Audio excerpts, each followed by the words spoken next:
슈퍼 화요일인 오늘 캘리포니아에서도 예비선거가 치러졌습니다. 조금 전 투표가 모두 끝나고 개표가 진행 중인 가운데 결과에 관심이 모아지고 있습니다. 연방대법원이 도널드 트럼프 전 대통령의 대선 출마 자격에 문제가 없다는 판단을 내린 가운데 여전히 남아있는 심리 결과들이 대선판의 변수가 될 것이라는 분석입니다. 디트로이트의 한 전자담배 공장에서 폭발로 대형 화재가 발생하는 등 전국에서 사건 사고가 잇따랐습니다. 페이스북과 인스타그램 등 메타가 운영하는 소셜 네트워크 서비스들이 오늘 접속 장애 문제를 겪었습니다. 비트코인이 6만 9천 달러를 넘어서며 2년 4개월 만에 사상 최고가를 기록한 반면 주식시장은 악재가 이어진 기술주들이 하락하면서 약세를 보였습니다.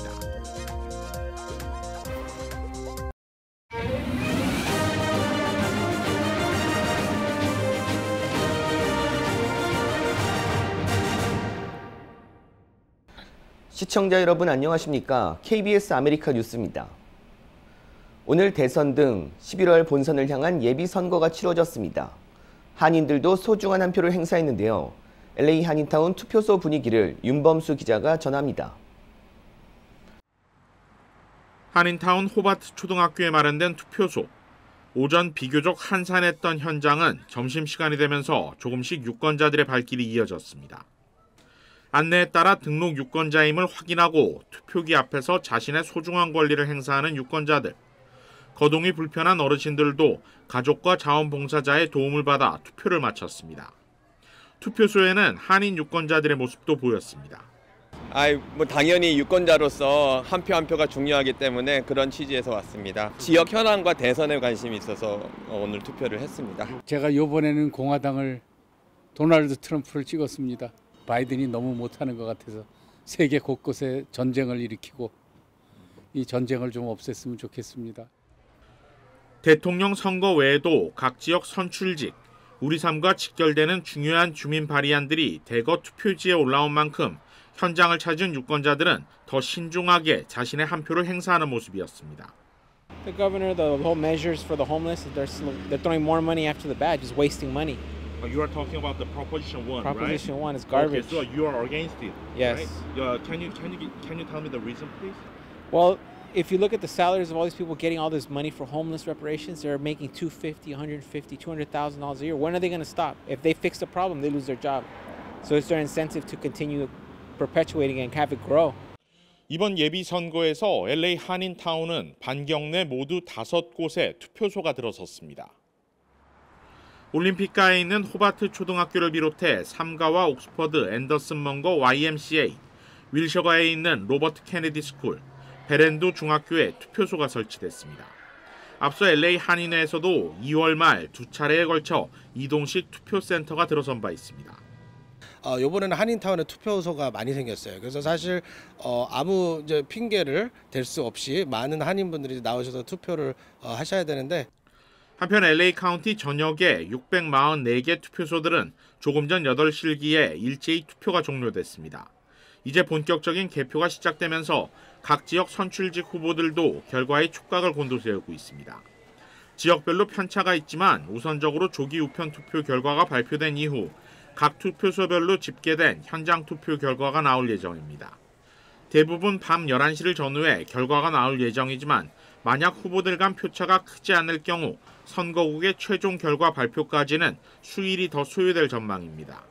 이번 선거에서 각주 선출직 후보들은 상위 득표 1, 2위가 오는 11월 결선에 진출하며 LA 시의원 등 지역 선거의 경우 과반 이상 득표자가 나오게 되면 결선 없이 바로 당선을 확정짓습니다. KBS 뉴스 윤범수입니다.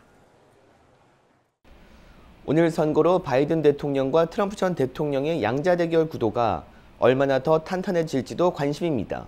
이정민 기자가 취재했습니다. 오늘 대선 후보 경선은 미국령을 포함한 미국 17개 지역에서 동시에 치러지고 있는데요. 본선 전까지 가장 큰 규모의 경선이라서 슈퍼 화요일로 불립니다. 민주당과 공화당은 각각 전체 대의원의 35%가량인 1,400여 명과 800여 명을 오늘 경선 득표 비율에 따라 후보들에게 나눠서 배정합니다. 변변한 당내 경쟁자가 없는 바이든 대통령이 앞으로도 민주당 표를 독식한다면 이르면 오는 19일쯤 민주당 대선 후보로 확정될 걸로 보입니다. 트럼프 전 대통령 역시 이 즈음에 필요한 대의원을 모두 확보해서 경선을 끝내는 걸 목표로 하고 있습니다. 때문에 오늘이 지나면 경선 동향보다는 두 사람의 본선 경쟁이 더 두드러질 걸로 보입니다. 트럼프 전 대통령의 유일한 경쟁자인 헤일리 전 주 유엔 미국 대사는 오늘까지도 의미 있는 투표 결과를 얻지 못할 경우 사퇴하거나 제3지대에서 출마할 가능성이 제기됩니다. 지금까지 버지니아 알링턴에서 KBS 뉴스 이정민입니다. 도널드 트럼프 전 대통령의 면책 특권 주장 대법원 심리가 진행 중으로 결과에 따라 대선의 변수가 될 것으로 전망됩니다. KBTV 전상희 기자입니다. 연방 대법관들은 트럼프 전 대통령의 2020년 선거 전복 시도 혐의 관련 면책 특권 주장에 대해 심리하기로 합의했으며 다음 달 말 변론을 진행할 계획입니다. 대통령이 공무수행 일환으로 한 일로 기소되지 않는 면책 특권에 해당하는지의 여부와 그 범위 등에 대한 심리입니다. 대법관들이 정한 심리 일정에 따르면 선거 개입 사건은 9월 이전 판단이 나오는 게 사실상 불가능해졌습니다. 연방대법원은 선거 전복 관련 방해죄 실행 가능성도 심리 중입니다. 방해죄는 지난해 8월 워싱턴에서 기소된 트럼프 전 대통령의 선거 전복 혐의 사건 4개 중 2개 혐의의 핵심입니다. 트럼프 전 대통령이 16의회 난입 사태를 공모하고 실제 방해 행위를 저질렀다는 혐의로 트럼프 전 대통령 측은 방해죄가 의회 의사당에서 발생한 유사 범죄를 다루기 위해 부적절하게 확장됐다고 주장하고 있습니다. 대법원이 방해죄가 지나치게 광범위하게 해석됐다는 데 동의하면 앞으로 형사재판에서 트럼프 전 대통령에게 유리하게 될 전망입니다. 난입사태 가담자들에 대한 형량에도 상당한 영향을 미칠 것으로 전망됩니다. 일부 전문가들은 트럼프 전 대통령이 최근 민사소송들에서 지급 명령받은 금전 판결 중 일부를 대법원이 심리해달라고 제기할 가능성이 있다고 보고 있습니다. 트럼프 전 대통령은 성추행 피해자인 작가 지니 캐롤에 대한 명예훼손 사건에서 보상금 1,830만 달러와 징벌적 보상금 6,500만 달러를 부과받았으며 부동산 가치 부풀리기로 벌금 약 4억 5천만 달러를 선고받았습니다. KBTV 뉴스 전상입니다. 어제 공장 폭발 사고의 총격 사건까지 전국에서 사건 사고가 이어졌습니다. 이우수 기자가 정리했습니다. 활활 타오르는 불기둥이로 물을 뿌려보지만 불길은 쉽사리 잡히지 않습니다. 하늘에서 보면 마치 용광로 위로 물을 뿌리는 것처럼 보입니다. 어젯밤 디트로이트 클린턴 타운십에 자리한 전자담배 부품 공장 폭발로 시작된 이번 화재는 밤을 새운 진화 작업 끝에 겨우 불길이 잡혔습니다. 폭발 당시 발생한 파편들은 1마일 이상 날아간 것으로 확인됐고 파편으로 인한 인명피해도 발생한 것으로 확인됐습니다. 19-year-old who was virtually at least a quarter of a mile away from the actual building. One of the projectiles did hit him in the head, and he did make it to the hospital alive, but he succumbed to his injuries around 4 a.m. this morning. 소방당국은 이번 폭발과 관련해 대기질 조사를 마쳤는데 위험한 수준은 아니라고 밝혔습니다. 그러나 건물에서 날아간 파편에 독성 물질이 남아있을 수 있다면서 다가서지 말 것을 당부했습니다. 어제 새벽 테네시주 내슈빌에서는 경비행기 추락 사고도 발생했습니다. 경비행기는 고속도로 인근에 추락했는데 형체를 알아보기 힘들 정도로 파손됐습니다. 내슈빌 경찰국은 이번 사고로 5명이 사망했으며 사고 조사를 위해 40번 고속도로 동쪽 방면을 차단했다고 밝혔습니다. 연방교통안전위원회는 사고기 조사를 위해 현장에 조사팀을 급파했습니다. 필라델피아주의 한 버스 정류장에서는 총격 사건이 벌어졌습니다. 총격은 어제 오후 3시 45분쯤 학생들의 하교 시간에 벌어졌습니다. 당시 15명에서 20명 사이의 학생들이 정류장에 머물고 있었는데 신원이 확인되지 않은 용의자 2명이 접근해 총격을 가한 겁니다. 경찰은 이번 총격으로 17세 소년 1명이 사망했고 미성년 아동 2명을 포함한 4명의 부상자는 생명에 지장이 없는 상태라고 전했습니다. 경찰은 학생들 간의 다툼에 의해 총격이 발생한 것으로 보고 있으며 달아난 용의자들을 검거하기 위해 수사력을 집중시키고 있습니다. KBS 뉴스 이우수입니다. 페이스북, 인스타그램 등 메타가 운영하는 소셜 네트워크 서비스들이 오늘 접속장애 문제를 겪었습니다. 런던에 본사를 둔 인터넷 모니터링 회사 넷플럭스는 페이스북, 인스타그램, 메신저, 스레드 등 메타의 서비스가 여러 국가에서 로그인과 관련한 접속 중단을 겪고 있다고 밝혔습니다. 이어 특정 국가 차원의 인터넷망 장애나 접속 차단과는 무관하다고 덧붙였습니다. 접속 중단을 추적하는 웹사이트 다운 디텍터도 페이스북 기준으로 오늘 오전 10시쯤부터 약 55만 명이 접속 중단을 겪었다고 알렸습니다. 인스타그램과 스레드 이용자의 장애 신고 건수도 각각 9만 2천 명과 1만 2천 명에 달했습니다. 접속 장애는 미국 이외에도 영국, 캐나다, 멕시코 등에서도 보고됐습니다. 불통 사태는 약 2시간 만에 일단락됐습니다.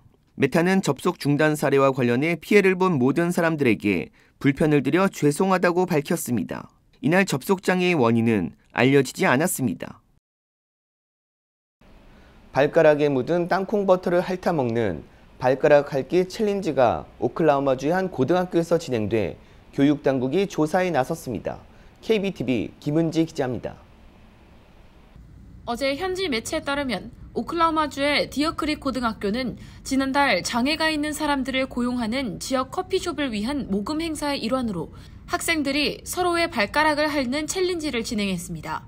공개된 영상에는 학교 강당에서 일부 참가자들이 맨발로 의자에 앉아 있고 학생들은 바닥에 엎드려 상대방 발가락에 묻은 땅콩 버터를 핥아먹고 있습니다. 다만 이 행사에 교사나 교직원은 참여하지 않은 것으로 알려졌습니다.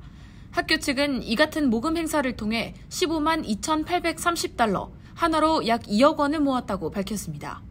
이 같은 모금 행사 영상이 공개된 후 일부 네티즌은 모금 행사 대상이었던 커피숍 매장에 전화를 걸어 직접 항의를 하기도 했고 온라인상에서는 비난이 쇄도했습니다.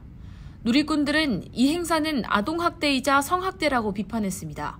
또 모든 교직원을 해고하고 면허를 박탈해야 한다는 반응도 있었습니다. 테드 크루즈 공화당 연방 상원의원도 X를 통해 이것은 아동학대라고 주장했습니다. 오클라호마 당국은 이번 모금 행사에 대한 조사에 나섰습니다. 라이언 월터스 오클라호마주 교육감은 X를 통해 행사 당시 영상을 공유하면서 역겹다며 이번 행사에 대해 조사 중이라고 밝혔습니다.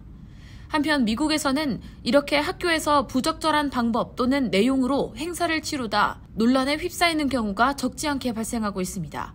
지난해 워싱턴 캐너윅에 있는 한 중학교에서는 교내 단합대회 중 학부모가 보고 있는 가운데 10대 학생과 교사가 가운데 투명 아크릴판을 놓고 마주보며 양쪽에 묻은 마시멜로 크림을 동시에 핥는 모습이 포착됐습니다. 또 같은 달 노스캐롤라이나주에서는 한 대학이 주최한 젠더 키어 행사에서 여장 한 남성이 10대 여학생의 무릎 위에 앉아 선정적인 춤을 춰 논란이 되기도 했습니다. KBTV 뉴스 김은지입니다. 양육 비용이 오르면서 고물가에 허리띠를 졸라매고 있는 부모들의 한숨이 깊어지고 있습니다. 보육 서비스 업체 케어닷컴은 지난해 보유 비용은 9% 높아졌고 유아는 이보다 높은 13%가 올랐다고 밝혔습니다. 보육비가 오르면서 부모들은 소득의 거의 4분의 1을 보육비로 지출하는 것으로 나타났습니다. 케어닷컴의 올해 보고서는 연방보건복지부가 예측하는 부모들이 감당할 수 있는 보육 비용보다 3배 이상 높은 것입니다. 일부 지역에서는 부모의 20% 이상이 연간 3만 6천 달러 이상을 지출했습니다. 또한 응답자 3분의 1은 보육비용 지불을 위해 가계소득 이외의 자금으로 저축한 금액의 42%를 인출했다고 답했습니다. 이번 달 기준 LA 지역 보육기관의 시간당 평균 비용은 24달러 18센트로 조사됐습니다. 여기에 자동차 운전, 응급처치 자격증, 풀타임 등에 따라 시간당 비용이 3에서 10% 더 추가되고 영유아의 경우 5%를 더 지불할 수 있습니다. 센츄리 재단은 지난해 9월 구조계획 지원금이 종료되면서 보육업계 운영에 차질이 생겨 향후 7만 개 이상 보육 프로그램이 폐쇄돼 약 320만 명의 아동이 보육시설을 잃을 것으로 재단은 분석했습니다.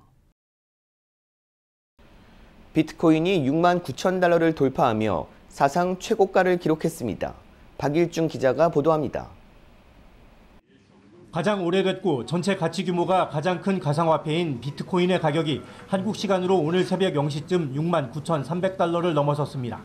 2021년 11월 69,000달러 턱밑까지 갔던 종전 사상 최고가를 2년 4개월 만에 넘어선 겁니다.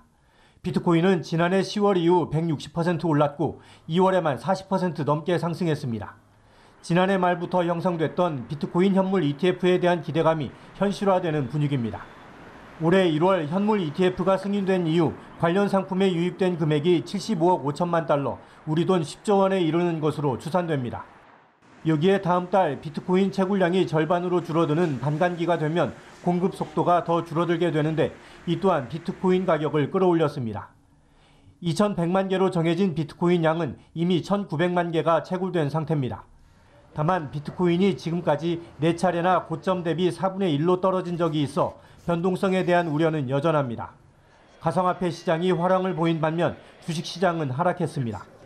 애플 아이폰의 중국 판매량이 전년 대비 24% 줄었다는 소식과 테슬라의 중국 출하량이 감소했고 독일 공장도 멈췄다는 소식 등으로 주요 기술주가 내린 영향이 컸습니다. 이곳 미국 시간으로 6일 파월 미 연방준비제도 의장이 의회 증언에 나섭니다. 자산시장에 큰 영향을 줄 통화정책 방향에 어떤 힌트를 내놓을지 주목됩니다. 뉴욕에서 KBS 뉴스 박일중입니다. 테라, 루나 사태의 핵심 인물인 권도영 씨가 미국으로 송환 예정이었는데요. 몬테네그로 항소법원이 이를 무효화했습니다. 송락규 기자가 보도합니다. 현지 시각 5일 몬테네그로 항소법원이 권도영 씨의 미국 송환 결정을 무효로 했습니다. 항소법원은 원심인 고등법원이 형사소송법 조항에 중대한 위반을 저질렀다며 사건을 원심으로 돌려보냈습니다. 지난달 20일 포드고리차 고등법원은 미국의 범죄인 인도 요청서 공문이 한국보다 하루 앞선 지난해 3월 27일에 도착한 점 등을 근거로 제시하며 권 씨를 미국으로 인도해야 한다고 판결했습니다. 그러나 항소법원은 이 고등법원의 판단에 문제가 있다고 봤습니다. 한국 법무부가 미국보다 먼저인 지난해 3월 24일 영문 이메일로, 이틀 뒤엔 몬테네그로어 이메일로 권 씨에 대한 범죄인 인도 요청서를 전자송부했다는 겁니다. 앞서 권 씨 측도 한국의 범죄인 인도 요청이 빨랐고 권 씨의 국적이 한국인 점을 들어 항소를 제기했는데 이를 받아들인 셈입니다. 권 씨의 범죄인 인도 재판은 원심인 고등법원이 결정하면 번번이 항소법원에서 기각돼 이번이 세 번째 파기환송입니다. 이번 항소 과정에선 전현직 법무부 장관 간 충돌 양상으로 번지기도 했습니다. 전직 장관이 한국이 범죄인 인도 요청을 먼저 했다는 점을 강조하자 현직 장관은 지난해 6월 총선 당시 권 씨와 전직 장관 사이 물밑 거래 의혹을 제기했습니다. 이번 판결로 몬테네그로 사법당국은 원점에서 사건을 심리하게 돼 권 씨가 한국으로 송환될 가능성도 있습니다. 권 씨는 범죄인 인도를 위한 구금기간 8개월을 이미 모두 채웠고 위조 여권으로 인한 복역 기간도 오는 22일경 끝납니다. 파리에서 KBS 뉴스 송락규입니다. 뉴욕주는 지하철 강력범죄 사건 대응으로 경관 배치를 확대하겠다고 밝혔습니다. 보도에 KBTV 기련민 기자입니다. 지난 주말 뉴욕시 지하철 시스템 내에서 여러 건의 강력범죄가 발생하면서 뉴욕주 정부가 지하철 시스템 치안 강화에 나설 방침이라고 밝혔습니다. 뉴욕시경은 지난 일요일 오후 5시경 뉴욕시 펜스테이션에서 아무 이유도 없이 64세 남성을 선로로 밀어 다치게 한 용의자의 뒤를 쫓고 있습니다. 아직까지 범인이 붙잡히지 않은 가운데 선로로 떨어진 60대 피해 남성은 허리와 무릎에 부상을 입은 상태입니다. 일요일 60대 남성이 이유 없이 선로로 밀쳐지고 불과 몇 시간 뒤 17세 여성이 다른 여성 승객과 언쟁을 벌이다가 주먹으로 폭행당하는 사건이 발생했습니다. 또 지난 금요일에는 27세 남성이 지하철에서 흉기를 찔리는 사건이 발생해 경찰이 혐오 범죄로 보고 수사에 나선 상황입니다. 해당 사건 하루 전날인 지난 목요일에는 59세 지하철 기관사가 새벽 4시경 락거웨이 애비뉴역에서 목을 칼에 베어 34바늘을 꿰매는 사건이 발생했습니다. 이에 대해 캐시 호컬 뉴욕 주지사와 에릭 애덤스 뉴욕시장은 대중교통 내 강력범죄, 묻지마 범죄에 맞서기 위해 더 많은 자원을 투입할 것이라고 발표했습니다. 이어 대중교통 시스템에서 발생하는 범죄의 약 80%가 정신질환자들에 의해 발생하고 있는 것으로 파악된다고 전했습니다. 연말까지 모든 열차 내부 및 기관사 부스에 카메라 설치를 확대해 용의자 검거에 빠르게 나설 것이라고 말했습니다. 뉴욕시경이 발표한 자료에 따르면 대중교통 내 주요 범죄는 전년 동기 대비 13% 증가했으며 그 가운데서도 중범죄가 15%, 절도가 17% 증가했습니다. 작년 동기 지하철 내 총격 피해자는 1명이었지만 올 들어 현재까지 8명이 총격 피해를 입은 것으로 집계됩니다. KBTV 뉴스 길려민입니다. 야마바 리조트가 포브스 여행 가이드 시상에서 3개 부문을 석권했습니다. 포브스지는 최근 열린 여행 가이드 시상에서 야마바 리조트가 동시에 3개 부문을 수상했다고 발표했습니다. 야마바 리조트 스파는 5성급, 스테이크하우스와 리조트는 각각 4성급을 받았는데 야마바 리조트는 고객들에게 수준 높은 경험을 제공하기 위해 끊임없이 노력한 끝에 이 같은 영예를 안게 됐다고 밝혔습니다. 포브스지가 선정하는 여행 가이드 시상은 전 세계 여행객들을 대상으로 우수한 시설을 안내하기 위해 시작됐으며 전문 평가자들이 진행하는 심사에는 엄격한 기준이 적용됩니다. 한편 야마바 리조트는 지난해 USA 투데이가 시행한 독자 설문조사에서 라스베이거스 외 지역에 자리한 최고의 카지노 리조트로 선정된 바 있습니다. 걸그룹 트와이스가 빌보드 메인 앨범 차트 빌보드 200에서 1위를 차지했습니다. 1위를 차지한 13번째 미니 앨범 위드 유스에 실린 트랙은 대부분 한국어로 영어가 아닌 언어로 된 앨범이 빌보드 100에서 1위를 차지한 것은 24번째로 꼽히고 올해 비영어권 앨범 1위는 이번이 첫사례입니다. 트와이스가 빌보드 200에서 1위를 차지한 것은 이번이 처음입니다. K-팝 그룹으로는 방탄소년단 BTS, 슈퍼엠, 스트레이키즈, 블랙핑크, 투모로우 바이 투게더, 뉴진스, ATG에 이어 8번째로 K-팝 걸그룹으로는 블랙핑크, 뉴진스에 이어 트와이스가 3번째입니다.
KBS 아메리카 뉴스 마칩니다.